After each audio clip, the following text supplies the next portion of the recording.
صحیح مسلم کی حدیث ہے، آپ پیر کے دن کا روزہ رکھتے تھے۔ تو کسی نے پوچھا کہ آپ پیر کے دن کا روزہ کیوں رکھتے ہیں؟ فرمانے لگے کہ اسی دن میں پیدا ہوا اور اسی دن مجھ پر پہلی وحی آئی۔ گویا کہ نبی نے بتا دیا کہ میری پیدائش کے دن کو کس طرح سیلیبریٹ کرنا ہے۔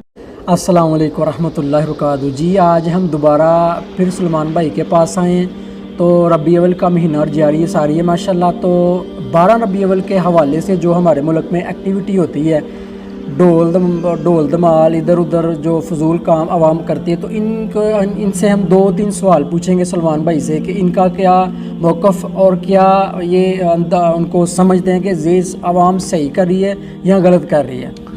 دیکھیں، سب سے پہلی بات، دین میں ہم کوئی بھی کام وہ کرتے ہیں جو اللہ اور اللہ کے رسول نے بتایا ہے، ٹھیک ہے؟ جس طرح ہم ظہر کی نماز کے 4 فرض پڑھتے ہیں تو ہم اسی طرح کریں گے، اسی پیٹرن سے پڑھیں گے جس طرح کہ رسول اللہ نے بتایا۔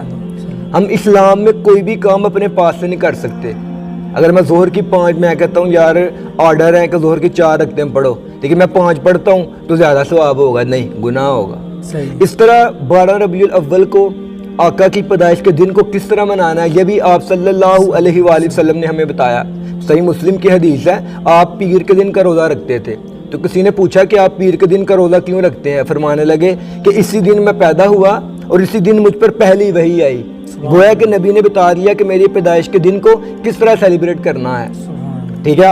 جس طرح 12 ربیع الاول کے دن کو یا ربیع الاول کے مہینے میں ہم نعتیں وغیرہ پڑھیں، قرآن کی تعلیمات کا ذکر کریں، آپ کے مشن کا ذکر کریں کہ ان کا مشن کیا تھا، ٹھیک ہے؟ اور اسی طریقے سے ربیع الاول کو گزاریں جس طرح کے حکم تھا، جس طرح آپ گزارتے تھے۔ اب یہ ایکسٹرا چیزیں، بینڈ نکالنا، ڈھول بجانا، آپ نے سختی سے منع فرمایا۔ آپ ایک جگہ سے جا رہے تھے تو آپ نے ڈھولوں کی آواز آئی تو آپ نے کانوں میں ہاتھ رکھ لیے۔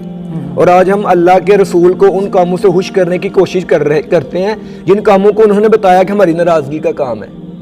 تو یہ ہمارے اپنے چسکے ہیں، یہ بالکل غلط کام ہے، ایسے کام نہیں ہونے چاہیے۔ میں نے بتایا کہ مولانا الیاس قادری صاحب بھی ان چیزوں کو کنڈم کرتے ہیں کہ بھائی کون سا مطلب آپ جشن میلاد منا رہے ہو کہ اونچی آواز میں نعت لگا کے ہمسایوں کو ڈسٹرب کر رہے ہو۔ یہ میں نے خود اپنی آنکھوں اپنے کانوں سے سنا ہے، ان کی ویڈیو میں نے دیکھی ہے۔ اور میلاد والے دن جو لوگ سارا سال مسجد میں نہیں آئے، وہ روڈ میں جمع ہو کر وہ کیا کہتے ہیں؟ جی غلامی رسول پر موت بھی قبول ہے، موت بھی قبول ہے، ٹھیک ہے؟ لیکن غلامی رسول پر فجر کی نماز نہیں قبول، داڑھی رکھنا نہیں قبول، نماز باجماعت ادا کرنا قبول نہیں، لیکن موت قبول ہے۔ کیوں؟ وہ پتہ مانگنی کسی نے نہیں موت۔ اللہ اکبر۔ اچھا سلمان بھائی، ایک اور میرا سوال ہے کہ جو میں نے اب آج دیکھی ہے پوسٹ، تو آپ نے بھی دیکھی ہوگی کہ اس کے اوپر لکھا ہوا تھا 12 بجے کے بعد دمال ڈالی جائے گی۔ پورا سمجھ لیں کہ ایک بہت بڑی فلیکس بنی ہوئی ہے، اس کے اوپر پورا نظام بنا ہوا ہے، پورا سسٹم، یعنی 4-5 بندے ہیں کم سے کم، وہ ان کو یعنی سمجھ لیں کہ 12 ربیع الاول کی رات کو وہ کہہ رہے ہیں کہ ہم دمال ڈالیں گے۔ تو یہ شریعت میں ہے؟ نہیں، شریعت کا تو اس سے دور دور تک تعلق نہیں۔ دیکھیں، آج اسلام کو کوئی بھی مسلمان سیریس لیتا ہی نہیں۔ جو بندہ فرائض کی پابندی نہیں کر رہا، جو پورا سال فرائض کی پابندی نہیں کرتا، آپ کیا سمجھتے ہیں اس دن کے ساتھ وہ سنسیئر ہوگا کہ اس دن کو کیسے منانا ہے؟ جس طرح ان کے لیے اسٹیج شو پر جانا ہے، جس طرح ان کے لیے قوالی نائٹس پر جانا ہے، یہ رات بھی ان کے لیے ایسی ایک حیثیت رکھتی ہے۔ یعنی وہ تو کیا نام ہے لٹو والی سرکار کا، آپ کو پتا ہوگا، وہ کہتے ہیں کہ چاہے بھابی ہے چاہے سنی ہے، جڑا دھمال نہ پائے دی ماں دی فلانی فلانی، آپ نے سنی ہوگی وہ قوالی؟ یہ تو ہمارے لوگ سنتے ہیں۔ ایک ویڈیو تھوڑے دن پہلے میرے دوست نے شیئر کی، آپ کو میں شیئر کروں گا، آپ اس کو اسکرین پر ڈسپلے کرنا۔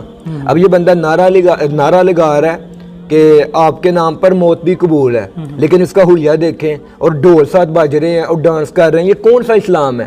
جس طرح کہ آپ نے فرمایا دین میں کوئی بھی نیا کام بدعت ہے، اور بدعتیں گمراہیاں پیدا کرتی ہیں اور گمراہیاں اینڈ جہنم میں لے جاتی ہیں۔ دین صرف اور صرف اتنا ہی ہے جتنا آپ بتا گئے، نہ میں اور آپ اس میں 1 انچ کم کر سکتے ہیں، نہ ایڈ کر سکتے ہیں۔ جس طرح بتایا کہ اگر ظہر کی 4 رکھتے ہیں میں 5 پڑھوں گا کہ نیکی کا کام ہے، غلط ہوگا بھائی، کیونکہ آپ کی آرڈر ہے 4 پر نہیں ہے۔ تو اس سے جو لوگ دھمال ڈالتے ہیں، بینڈز بجاتے ہیں، اس کا شریعت سے کوئی تعلق نہیں، یہ بدعت کے کام ہے، اور بدعتیں گمراہیاں پیدا کرتی ہیں اور گمراہی جہنم میں لے کے جاتی ہیں۔ یہ جتنے بھی میلاد منانے والے لوگ ہیں، انہوں نے 3-4 قرآن کی یہ والی آیات رٹی ہوئی ہیں جو اس وقت اسکرین پر نظر آ رہی ہیں، جن میں سے ایک سورۃ یونس کی آیت نمبر 58 کا ترجمہ ہے کہ جب اللہ کا فضل اور خوشی ملے، جب اللہ کا فضل اور رحمت ملے تو خوشیاں مناؤ۔ تو تو کہتے ہیں کہ 12 ربیع الاول کو ہم اس لیے میلاد مناتے ہیں، بینڈز نکالتے ہیں، ڈھول بجاتے ہیں کہ اللہ کا فضل ہم سے بڑھ کر اس سے زیادہ اور کیا ہوگا۔ تو پھر وہی بات، ہم 12 ربیع الاول کو ویسے ہی منائیں گے جس طرح رسول اللہ نے منایا، اور انہوں نے کیسے منایا، وہ اس دن روزہ رکھتے تھے۔ اس طرح جو دوسرے سارے معاملات ہیں وہ ہم نہیں کر سکتے دین میں۔ اچھا سلمان بھائی، یہ میرے ذہن میں ایک سوال آ رہا ہے کہ یہ جو قرآن کی آیت پیش کر رہے ہیں، یہ والی آیت سب سے پہلے صحابہ کرام نے پڑھی تھی یا ان کے مولویوں نے؟ ہاں، یہی بات میرے ذہن میں بھی آ رہی ہے۔ دیکھیں یہ والی آیات جو آپ ایز اے ریفرنس میلاد منانے کے لیے استعمال کرتے ہیں آیات، کیا یہ والی آیات صحابہ کے زمانے میں موجود نہیں تھی؟ کیا آپ کو ان سے بڑھ کر قرآن کی سمجھ آ گئی ہے؟ ان کو بھی سمجھ آئی تھی کہ ان آیات کا مطلب کیا ہے، لیکن ان کے پاس آپ کی حدیث موجود تھی کہ 12 ربیع الاول کو ہاؤ ٹو سیلیبریٹ، اس کو منانا کس طرح ہے، اس لیے انہوں نے کوئی بھی ایسا کام نہیں کیا۔ انہوں نے 12 ربیع الاول کو ویسے ہی منایا جس طرح کہ آپ نے بتایا۔ دیکھیں یہ لوگ کہتے ہیں کہ جب 12 ربیع الاول جب ہم ملاتے ہیں تو آپ کو کیڑا جو ہے چبھتا ہے، لیکن آپ جب اقبال ڈے مناتے ہیں، قائد ڈے مناتے ہیں، برتھ ڈے مناتے ہیں، تب کیوں نہیں کچھ ہوتا؟ دیکھیں 12 ربیع الاول منانے کا تعلق دین سے ہے، اور قائد ڈے منانا، اقبال ڈے منانے کا تعلق دین سے نہیں ہے۔ اور دوسری بات، جو لوگ ایسے کہتے ہیں کہ آپ کا عقیدہ آپ کو مبارک، ہمارا عقیدہ ہم کو مبارک، اور ہمیں چھیڑے نہ ہم جو بھی کر رہے ہیں، لیکن اللہ پاک نے قرآن میں فرمایا، مفہوم ہے کہ نیکی کا حکم دو، برائی سے روکو۔ تو لہٰذا ہم قرآن کے حکم کو مانتے ہوئے جس چیز کو ہم سمجھتے ہیں کہ غلط ہو رہی ہے، اس لیے ہم بولیں گے، ہم آپ کو کہنے سے چپ نہیں کر سکتے۔ تو ہمارا جو عقیدہ ہے ہم اس کو اون کرتے ہیں اور ہم اس کی تبلیغ کریں گے، ہم اس کو پھیلاتے رہیں گے۔ آپ کا کہنے کا مقصد یہ ہے کہ دین مکمل ہے، اگر دین مکمل ہے کہ تو یہ جتنی بھی ایکٹیویٹی کر رہے ہیں یہ سب بتا کے جاتے ہیں اسلام۔ ظاہری بات ہے نا، نبی نے واش روم میں کیسے جانا ہے وہ بھی ہمیں بتایا، سونا کیسے ہے وہ بھی بتایا، تو کیا اپنی پیدائش کے دن کو کیسے منانا وہ نہیں بتایا ہوگا؟ یقیناً وہ بھی بتایا، اور وہ کیسے گزارنا ہے، روزہ رکھ کے۔